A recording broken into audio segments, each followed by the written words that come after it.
जनपद के आचार्य नरेंद्र देव teacher training college Sitapur में 18 व 19 फरवरी को जनजातीय विषयक राष्ट्रीय सेमिनार का प्रकल्प होगा, जिसको लेकर आचार्य नरेंद्र देव टीचर ट्रेनिंग कॉलेज के प्रभारी प्राचार्य प्रोफेसर प्रणीता सिंह व कार्यक्रम संयोजक प्रोफेसर सुनील कुमार ने संयुक्त रूप से प्रेस कॉन्फ्रेंस की। प्रकल्प संयोजक प्रोफेसर सुनील कुमार ने बताया कि भारत बहुजातीय, बहुसांस्कृतिक, बहुधार्मिक लोगों की भूमि है। भारत की कुल संख्या जनजातीय समुदाय की हिस्सेदारी 8.6% है। जनगणना 2011, जिसका अर्थ है कि भारत 10.42 करोड़ से अधिक जनजातीय लोगों का घर है। आदिवासी लोग भारत के आदिम निवासी हैं। वे फसल उत्पादन, पशुधन उत्पादन, बागवानी और फसल कटाई के बाद के कार्यों सहित प्राकृतिक, सामाजिक, आर्थिक संपत्ति और कृषि विकास के प्रबंधन में महत्वपूर्ण भूमिका निभाते हैं। लेकिन आजादी के 75 से अधिक 5 वर्ष के बाद भी वे निम्न स्तर का जीवन जी रहे हैं और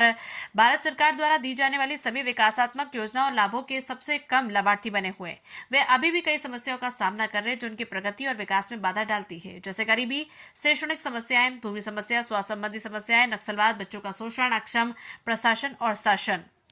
अपने कुल के उत्थान, समय समय पर राष्ट्र के व आदिवासियों को विभिन्न सुविधाजनक प्रभारी प्राचार्य प्रोफेसर प्रणीता सिंह ने बताया कि जनपद सीतापुर के आचार्य नरेंद्र देव टीचर ट्रेनिंग कॉलेज के लिए गौरव का विषय है कि महत्वपूर्ण है कि भारत में आदिवासियों की स्थिति में काफी सुधार होना चाहिए ताकि उन्हें राष्ट्र की मुख्य धारा में एकीकृत किया जा सके।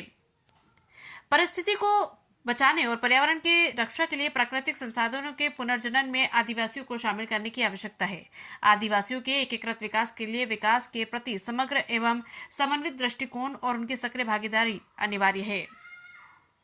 उद्घाटन सत्र मुख्य अतिथि डॉक्टर कल्याण सिंह रावत, मेती, पद्मश्री, पर्यावरणविद, देहरादून, उत्तराखंड, प्रोफेसर रमेश एच मकवाना, भारतीय शिक्षाविद, सरदार पटेल विश्वविद्यालय, आनंद, गुजरात, अध्यक्षता प्रोफेसर एन पांडे, पूर्व विभाग अध्यक्ष एवं संकाय अध्यक्ष, शिक्षा संकाय MJP,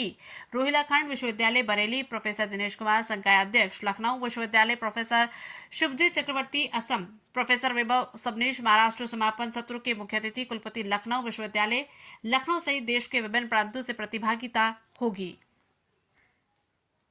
करण हेतु एक नवीन दृष्टिकोण के विकास के लिए ये संगोष्ठी आयोजित की जा रही है, जिसका शीर्षक है new vision for tribal empowerment, strategies, opportunities and challenges, जिससे बिल्कुल स्पष्ट होता है कि जनजातीय सशक्तिकरण के लिए जो नवीन दृष्टिकोण का विकास होना है, उससे संबंधित जो नीतियाँ बन रही हैं या बनाई जानी हैं तथा उसके लिए जो अवसर प्राप्त हो रहा है या अवसर सृजित किए जाने हैं तथा उसके समक्ष जो चुनौतियां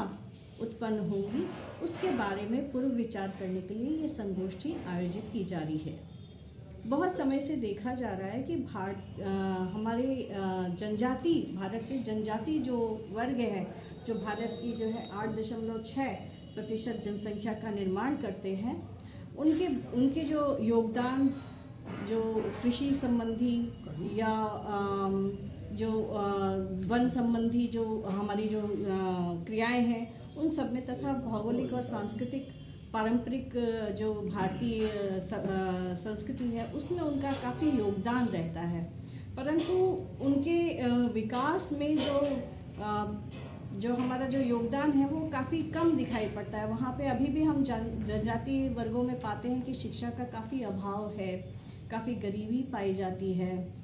साथ ही साथ हम ये भी देखते हैं कि ज़मीनी विवाद भी दिखाई पड़ता है, नक्सलवाद की समस्या भी हम लोग अक्सर सुनते रहते हैं। तो कहीं ना कहीं हम लोग उनके विकास के प्रति पूर्ण रूप से हम कोई प्रयास सार्थक उस प्रकार से नहीं कर पाए। हालांकि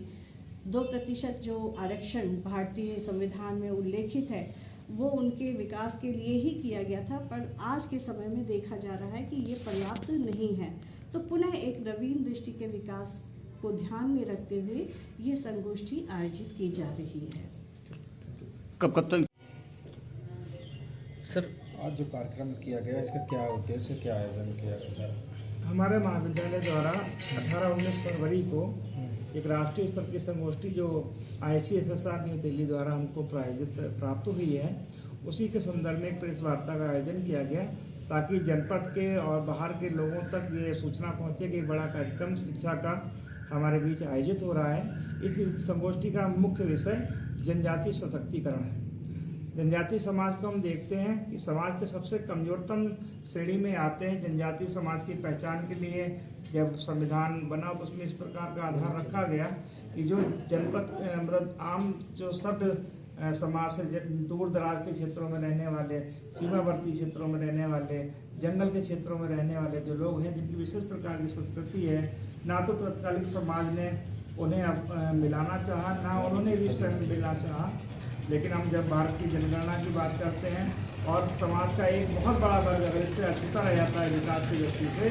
तो निश्चित रूप से जो हमारा विश्व गुरु का बनने का सपना है वो साकार नहीं हो सकता। आज हम देखते हैं कि 75 ईयर्स गुजर जाने के बाद भी आज़ादी के समाज का एक वर्ग बहुत पिछड़ा हुआ, शिक्षा के क्षेत्र में, आम जन सुविधाओं के क्षेत्र में, आवागमन के संसाधनों के क्षेत्र में, स्वास्थ्य सेवाओं की दृष्टि से अगर हम विकास के पैमाने को माने कि जिन क्षेत्रों में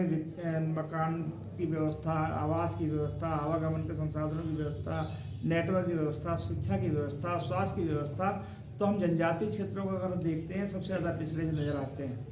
तो इस सरकार की, हम सब की जिम्मेदारी है इस पर चर्चा करते हुए सरकार के पास ऐसे रिकमेंडेशन जाएं जिसके लिए सरकार आने वाले समय में जो उनके संदर्भ में जो नीतियां निर्धारित करे। तो हमारे द्वारा जो सेमिनार के माध्यम से जो समुद्र मंथन, वैचारिक समुद्र मंथन है, इसके माध्यम से जो विचार निकल कर आए, आगे आने वाले समय में जब पॉलिसी का निर्धारण हो, नीति का निर्धारण हो, तो सरकार इन मुद्दों को ध्यान में रखे और वो भी समाज की मुख्य धारा से जुड़कर हर क्षेत्र में कंधे से कंधा मिलाकर आगे बढ़ सके और देश समाज की उन्नति में अपना योगदान दे सके। इसी उद्देश्य से इस संगोष्ठी का आयोजन किया जा रहा है। ठीक।